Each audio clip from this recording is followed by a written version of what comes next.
Chapter 6. Breaking Free. The beginning of freedom from the pain body lies first of all in the realization that you have a pain body. Then, more important, in your ability to stay present enough, alert enough, to notice the pain body in yourself as a heavy influx of negative emotion when it becomes active. When it is recognized, it can no longer pretend to be you and live and renew itself through you. It is your conscious presence that breaks the identification with the pain body. When you don't identify with it, the pain body can no longer control your thinking and so cannot renew itself anymore by feeding on your thoughts. The pain body in most cases does not dissolve immediately, but once you have severed the link between it and your thinking, the pain body begins to lose energy. Your thinking ceases to be clouded by emotion. Your present perceptions are no longer distorted by the past.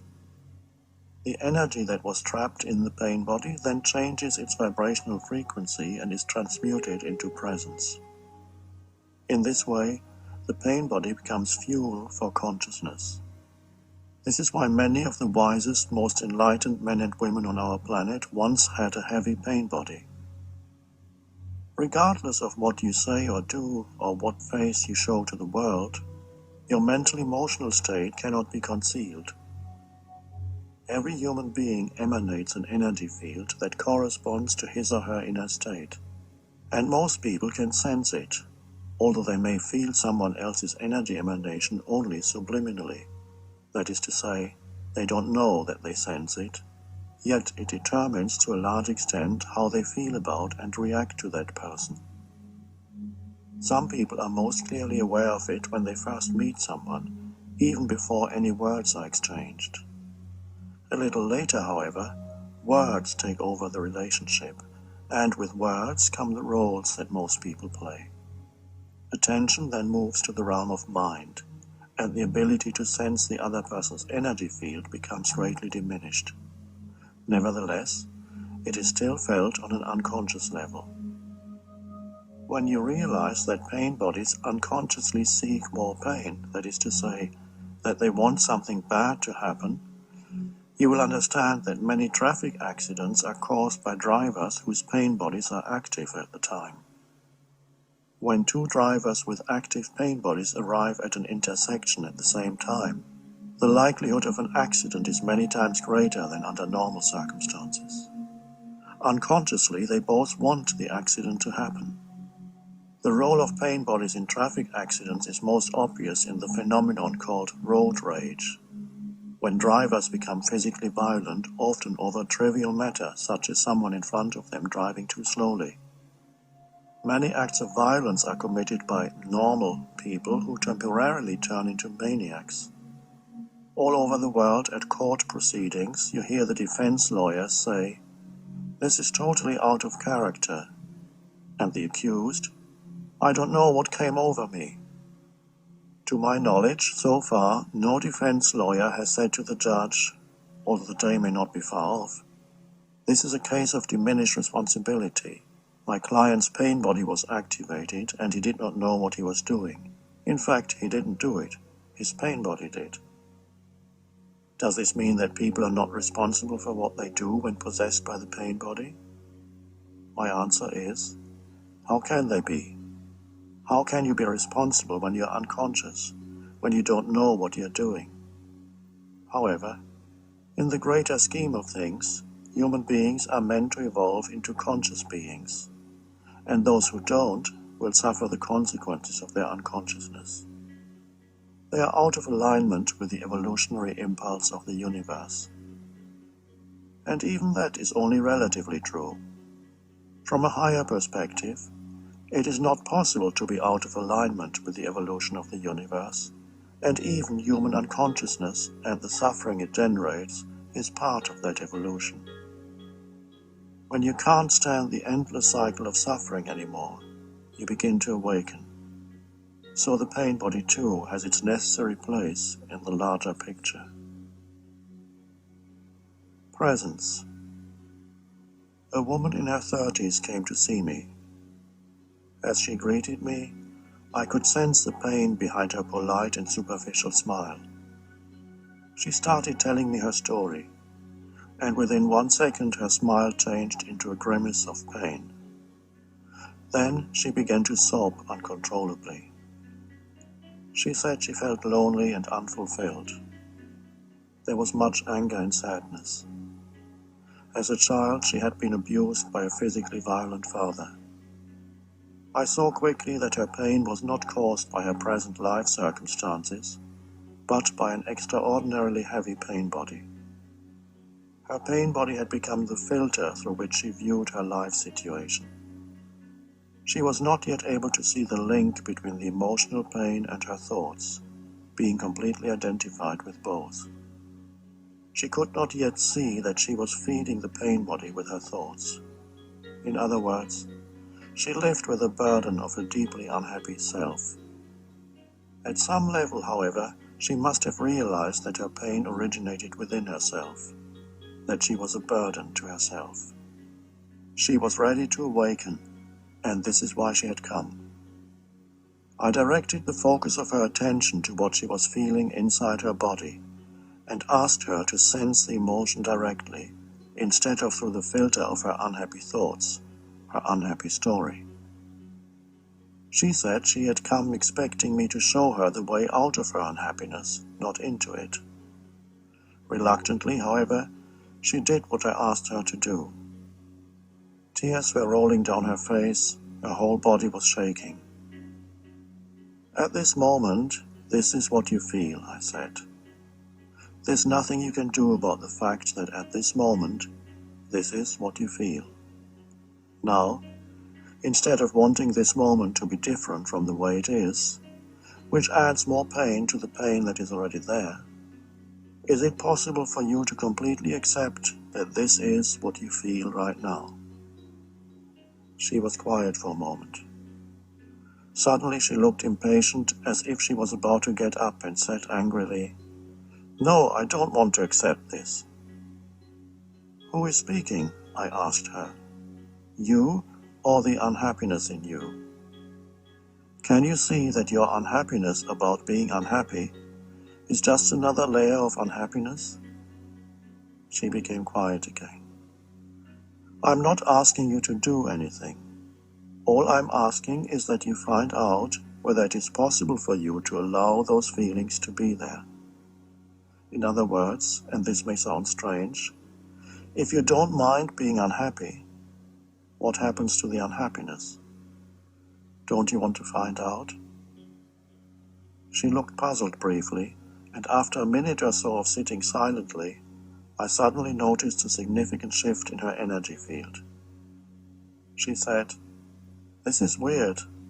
I'm still unhappy, but now there's space around it. It seems to matter less." This was the first time I heard somebody put it like that. There's space around my unhappiness. That space, of course, comes when there's inner acceptance of whatever you're experiencing in the present moment. I didn't say much else, allowing her to be with the experience. Later she came to understand that the moment she stopped identifying with the feeling, the old painful emotion that lived in her, the moment she put her attention on it directly without trying to resist it, it could no longer control her thinking and so become mixed up with a mentally constructed story called the unhappy me. Another dimension had come into her life that transcended her personal past, the dimension of presence. Since you cannot be unhappy without an unhappy story, this was the end of her unhappiness. It was also the beginning of the end of her pain body. Emotion in itself is not unhappiness. Only emotion plus an unhappy story is unhappiness. When our session came to an end, it was fulfilling to know that I had just witnessed the arising of presence in another human being. The very reason for our existence in human form is to bring that dimension of consciousness into this world. I had also witnessed a diminishment of the pain body, not through fighting it, but through bringing the light of consciousness to it. A few minutes after my visitor left, a friend arrived to drop something off. As soon as she came into the room, she said, "What happened here? The energy feels heavy and murky. It almost makes me feel sick. You need to open the windows, burn some incense."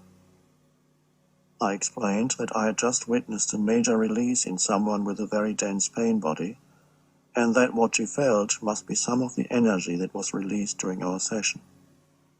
My friend, however, didn't want to stay and listen. She wanted to get away as soon as possible. I opened the windows and went out to have dinner at a small Indian restaurant nearby. What happened there was a clear, further confirmation of what I already knew, that on some level, all seemingly individual human pain bodies are connected, although the form this particular confirmation took did come as a shock. The return of the pain body. I sat down at a table and ordered a meal. There were a few other guests. At a nearby table, there was a middle-aged man in a wheelchair who was just finishing his meal. He glanced at me once, briefly but intensely. A few minutes passed. Suddenly he became restless, agitated. His body began twitching. The waiter came to take his plate. The man started arguing with him. "The food was no good, it was dreadful." "Then why did you eat it?" asked the waiter. And that really set him off. He started shouting, became abusive. Vile words were coming out of his mouth. Intense, violent hatred filled the room. One could feel that energy entering the cells of one's body, looking for something to latch onto. Now he was shouting at the other guests too, but for some strange reason ignoring me completely as I sat in intense presence. I suspected that the universal human pain body had come back to tell me, "You thought you defeated me. Look, I'm still here." I also considered the possibility that the released energy field left behind after our session followed me to the restaurant and attached itself to the one person in whom it found a compatible vibrational frequency, that is to say, a heavy pain body. The manager opened the door. Just leave. The man zoomed out in his electric wheelchair, leaving everyone stunned. 1 minute later he returned. His pain body wasn't finished yet. It needed more. He pushed open the door with his wheelchair, shouting obscenities. The waitress tried to stop him from coming in. He put his chair in fast forward and pinned her against the wall. Other guests jumped up and tried to pull him away, shouting, screaming, pandemonium. A little later a policeman arrived. The man became quiet, was asked to leave and not return. The waitress fortunately was not hurt, except for bruises on her legs. When it was all over, the manager came to my table and asked me, half joking but perhaps feeling intuitively that there was some connection, "Did you cause all this?" The pain body in children. Children's pain bodies sometimes manifest as moodiness or withdrawal. The child becomes sullen, refuses to interact, and may sit in a corner, hugging a doll or sucking a thumb. They can also manifest as weeping fits or temper tantrums. The child screams, may throw him or herself on the floor, or become destructive. Thwarted wanting can easily trigger the pain body, and in a developing ego, the force of wanting can be intense. Parents may watch helplessly in incomprehension and disbelief as their little angel becomes transformed within a few seconds into a little monster. Where does all that unhappiness come from, they wonder? To a greater or lesser extent, it is the child's share of the collective pain body of humanity which goes back to the very origin of the human ego. But the child may also already have taken on pain from his or her parents' pain bodies, and so the parents may see in the child a reflection of what is also in them. Highly sensitive children are particularly affected by their parents' pain bodies. Having to witness their parents' insane drama causes almost unbearable emotional pain. And so it is often these sensitive children who grow into adults with heavy pain bodies. Children are not fooled by parents who try to hide their pain body from them, who say to each other, "We mustn't fight in front of the children." This usually means, while the parents make polite conversation, the home is pervaded with negative energy. Suppressed pain bodies are extremely toxic, even more so than openly active ones. And that psychic toxicity is absorbed by the children and contributes to the development of their own pain body. Some children learn subliminally about ego and pain body simply by living with very unconscious parents. A woman whose parents both had strong egos and heavy pain bodies told me that often when her parents were shouting and screaming at each other, she would look at them and, although she loved them, would say to herself, "These people are nuts. How did I ever end up here?" There was already an awareness in her of the insanity of living in such a way. That awareness helped reduce the amount of pain she absorbed from her parents. Parents often wonder how to deal with their child's pain body. The primary question is, of course, are they dealing with their own? Do they recognize it within themselves? Are they able to stay present enough when it becomes activated, so that they can be aware of the emotion on the feeling level before it gets a chance to turn into thinking and thus into an unhappy person?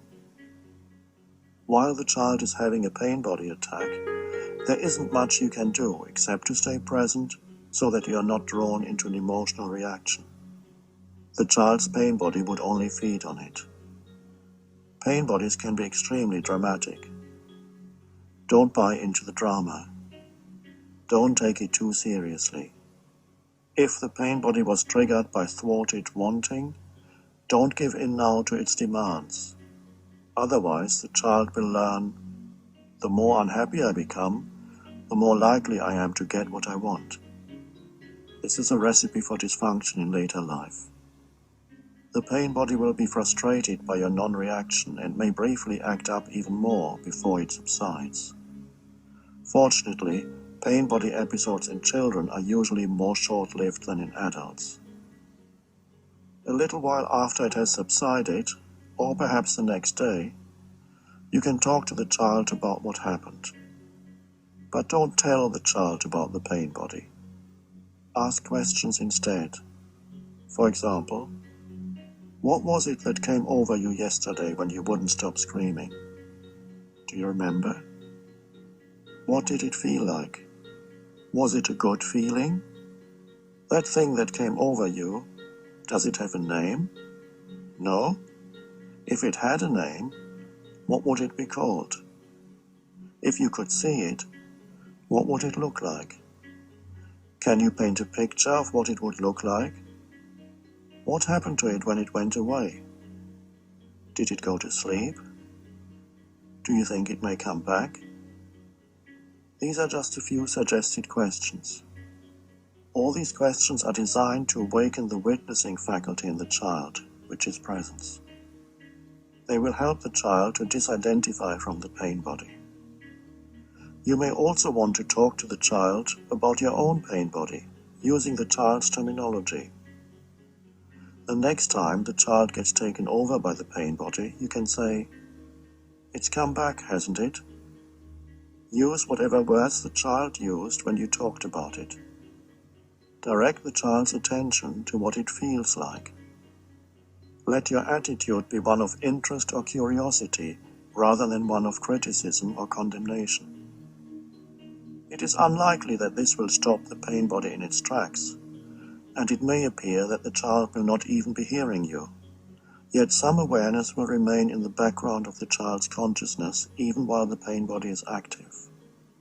After a few times, the awareness will have grown stronger and the pain body will have weakened. The child is growing in presence.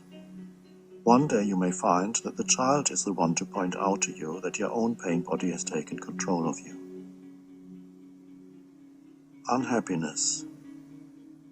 Not all unhappiness is of the pain body. Some of it is new unhappiness, created whenever you are out of alignment with the present moment, when the now is denied in one way or another.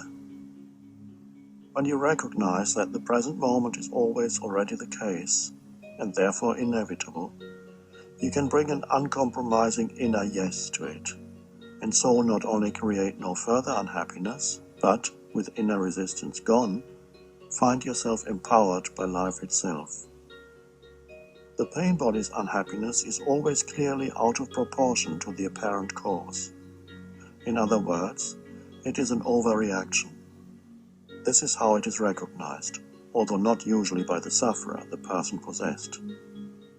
Someone with a heavy pain body easily finds reasons for being upset, angry, hurt, sad, or fearful. Relatively insignificant things that someone else would shrug off with a smile or not even notice become the apparent cause of intense unhappiness.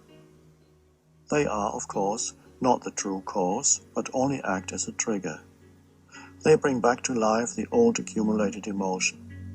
The emotion then moves into the head and amplifies and energizes the egoic mind structures. Pain body and ego are close relatives. They need each other. The triggering event or situation is then interpreted and reacted to through the screen of a heavily emotional ego. This is to say, its significance becomes completely distorted.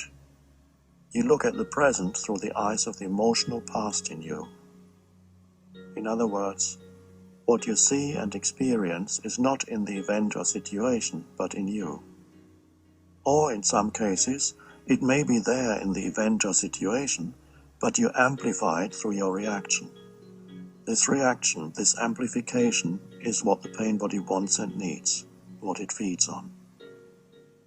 For someone possessed by a heavy pain body, it is often impossible to step outside his or her distorted interpretation, the heavily emotional story.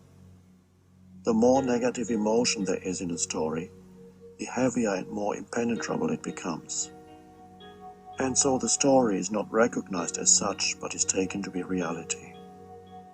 When you are completely trapped in the movement of thought and the accompanying emotion, stepping outside is not possible because you don't even know that there's an outside. You are trapped in your own movie or dream, trapped in your own hell. To you it is reality and no other reality is possible. And as far as you are concerned, your reaction is the only possible reaction. Breaking identification with the pain body. A person with a strong, active pain body has a particular energy emanation that other people perceive as extremely unpleasant.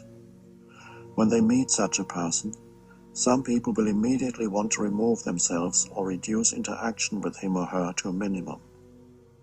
They feel repulsed by the person's energy field. Others will feel a wave of aggression towards this person, and they will be rude or attack him or her verbally, and in some cases even physically. This means there's something within them that resonates with the other person's pain body. What they react to so strongly is also in them. It is their own pain body. Not surprisingly, people with heavy and frequently active pain bodies often find themselves in conflict situations. Sometimes, of course, they actively provoke them, but at other times, they may not actually do anything. The negativity they emanate is enough to attract hostility and generate conflict. It requires a high degree of presence to avoid reacting when confronted by somebody with such an active pain body. If you're able to stay present, it sometimes happens that your presence enables the other person to disidentify from his or her own pain body and thus experience the miracle of a sudden awakening. Although the awakening may be short-lived, the awakening process will have become initiated. One of the first such awakenings that I witnessed happened many years ago. My doorbell rang close to 11 o'clock at night. My neighbor Ethel's anxiety-laden voice came through the intercom. "We need to talk. This is very important. Please let me in." Ethel was middle-aged, intelligent and highly educated. She also had a strong ego and a heavy pain body. She escaped from Nazi Germany when she was an adolescent, and many of her family members perished in the concentration camps. Ethel sat down on my sofa, agitated, her hands trembling. She took letters and documents out of the file she carried with her and spread them out all over the sofa and floor. At once I had the strange sensation as if a dimmer switch had turned the inside of my entire body to maximum power. There was nothing to do other than remain open, alert, intensely present with every cell of the body. I looked at her with no thought and no judgment, and listened in stillness without any mental commentary. A torrent of words came out of her mouth. "They sent me another disturbing letter today. They are conducting a vendetta against me. You must help. We need to fight them together. Their crooked lawyers will stop at nothing. I will lose my home. They are threatening me with dispossession." It transpired that she refused to pay the service charge because the property managers had failed to carry out some repairs. They in turn threatened to take her to court. She talked for 10 minutes or so. I sat, looked and listened. Suddenly she stopped talking, looked at the papers all around her as if she had just woken up from a dream. She became calm and gentle. Her entire energy field changed. Then she looked at me and said, "This isn't important at all, is it?" "No, it isn't," I said. She sat quietly for a couple more minutes, then picked up her papers and left. The next morning she stopped me in the street, looking at me somewhat suspiciously. "What did you do to me? Last night was the first night in years that I slept well. In fact, I slept like a baby." She believed I had done something to her, but I had done nothing. Instead of asking what I had done to her, perhaps she should have asked what I had not done. I had not reacted, not confirmed the reality of her story, not fed her mind with more thought and her pain body with more emotion. I had allowed her to experience whatever she was experiencing at that moment. And the power of allowing lies in non-interference, non-doing. Being present is always infinitely more powerful than anything one could say or do, although sometimes being present can give rise to words or actions. What happened to her was not yet a permanent shift, but a glimpse of what is possible, a glimpse of what was already within her. In Zen, such a glimpse is called Satori. Satori is a moment of presence, a brief stepping out of the voice in your head, the thought processes and their reflection in the body as emotion. It is the arising of inner spaciousness, where before there was the clutter of thought and the turmoil of emotion. The thinking mind cannot understand presence and so will often misinterpret it. It will say that you are uncaring, distant, have no compassion, are not relating. The truth is, you are relating, but at a level deeper than thought and emotion. In fact, at that level there is a true coming together, a true joining that goes far beyond relating. In the stillness of presence, you can sense the formless essence in yourself and in the other as one. Knowing the oneness of yourself and the other is true love, true care, true compassion. Triggers. Some pain bodies react to only one particular kind of trigger or situation, which is usually one that resonates with a certain kind of emotional pain suffered in the past. For example, if a child grows up with parents for whom financial issues are the source of frequent drama and conflict, he or she may absorb the parents' fear around money and develop a pain body that is triggered whenever financial issues are involved. The child, as adult, gets upset or angry even over insignificant amounts of money. Behind the upset or anger lies issues of survival and intense fear. I have seen spiritual, that is to say relatively conscious people, who started to shout, blame and make accusations the moment they picked up the phone to talk to their stockbroker or realtor. Just as there's a health warning on every package of cigarettes, perhaps there should be similar warnings on every banknote and bank statement. Money can activate the pain body and cause complete unconsciousness. Someone who in childhood was neglected or abandoned by one or both parents will likely develop a pain body that becomes triggered in any situation that resonates even remotely with their primordial pain of abandonment. A friend arriving a few minutes late to pick them up at the airport, or a spouse coming home late, can trigger a major pain body attack. If their partner or spouse leaves them or dies, the emotional pain they experience goes far beyond the pain that is natural in such a situation. It may be intense anguish, long-lasting incapacitating depression, or obsessive anger. A woman who in childhood was physically abused by her father may find that her pain body becomes easily activated in any close relationship with a man. Alternatively, the emotion that makes up her pain body may draw her to a man whose pain body is similar to that of her father. Her pain body may feel a magnetic pull to someone who it senses will give it more of the same pain. That pain is sometimes misinterpreted as falling in love.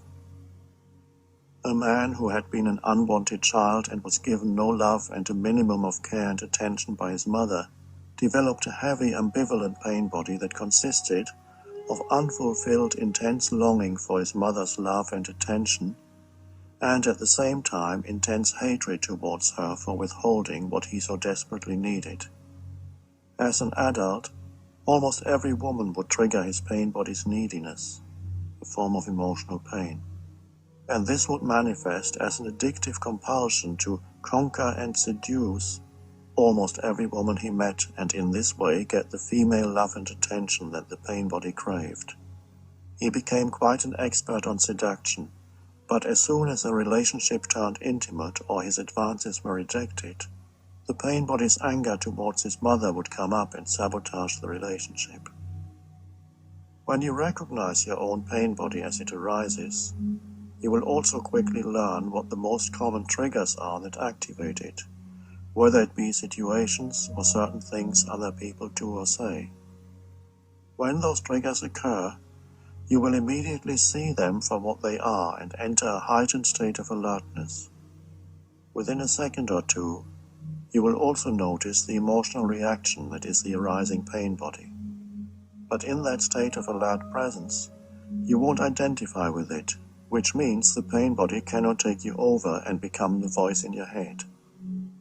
If you are with your partner at the time, you may tell him or her, "What you just said, or did, triggered my pain body." Have an agreement with your partner that whenever either of you says or does something that triggers the other person's pain body, you will immediately mention it.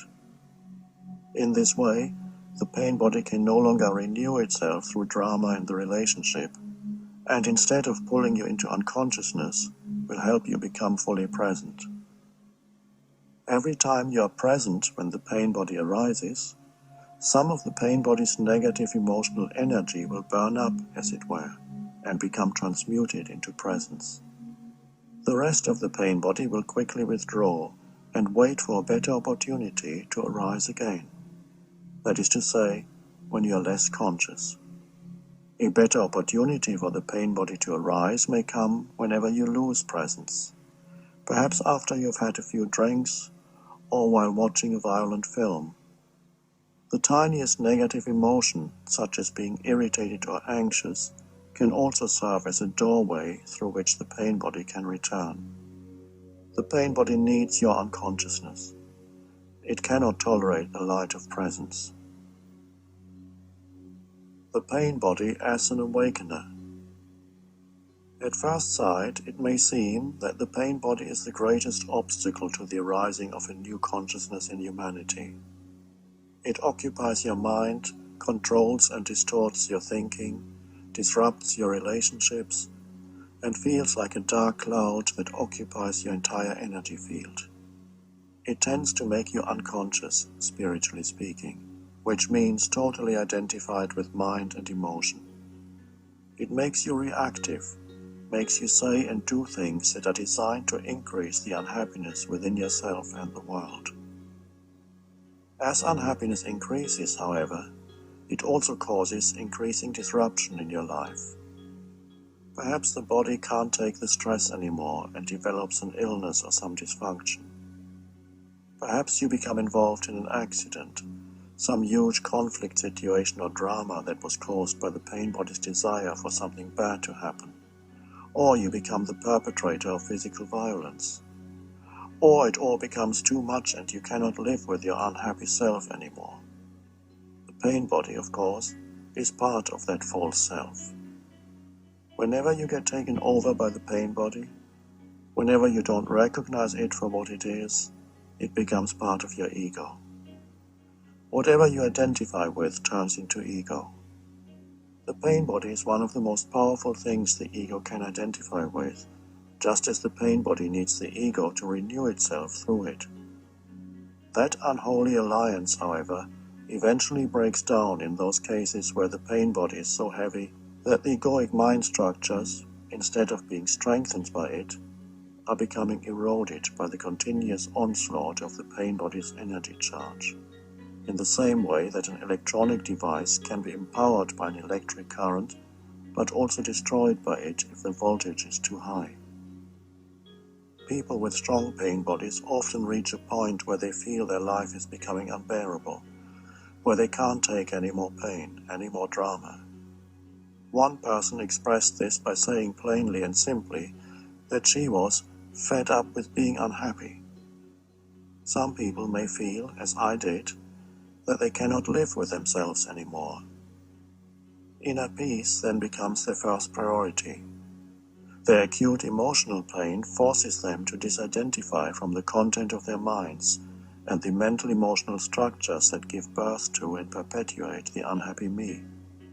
They then know that neither their unhappy story nor the emotion they feel is who they are.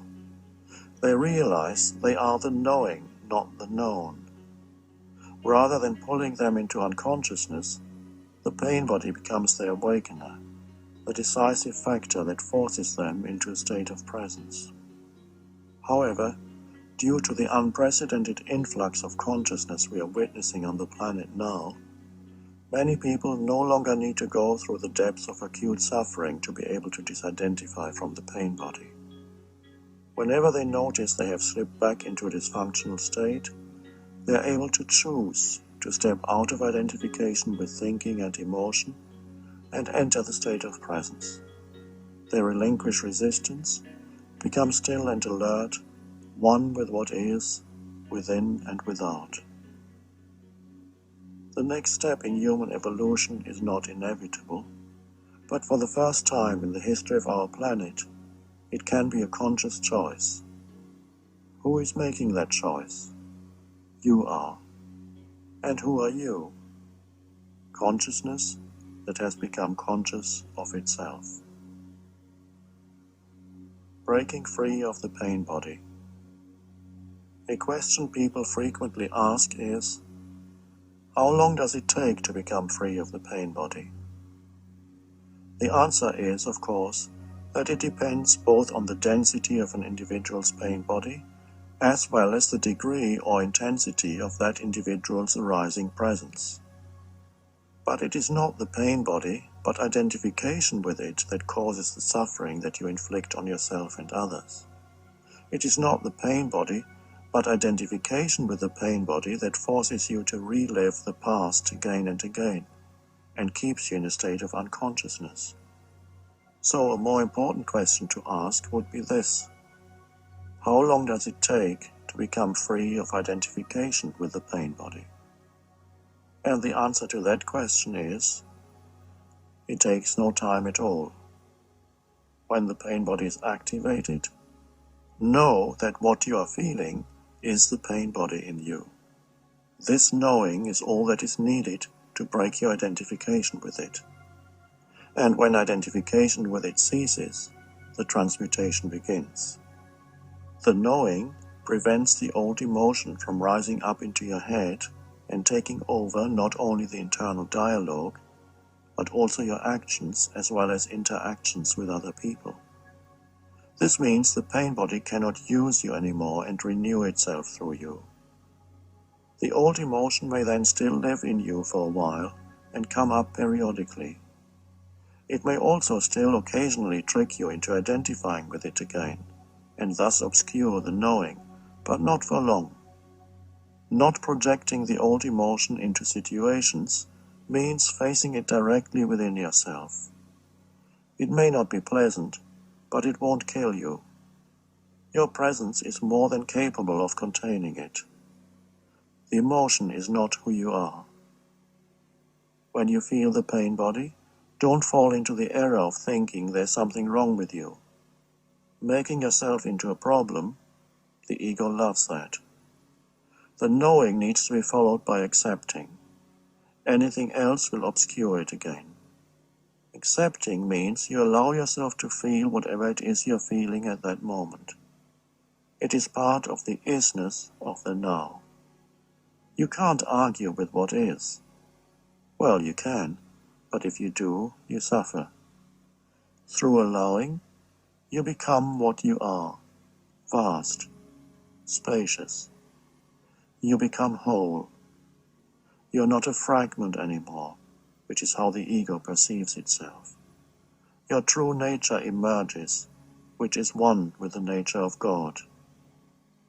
Jesus points to this when he says, "Be ye whole, even as your Father in heaven is whole." The New Testament's "be ye perfect" is a mistranslation of the original Greek word, which means whole. This is to say, you don't need to become whole, but be what you already are, with or without the pain body. End of chapter 6.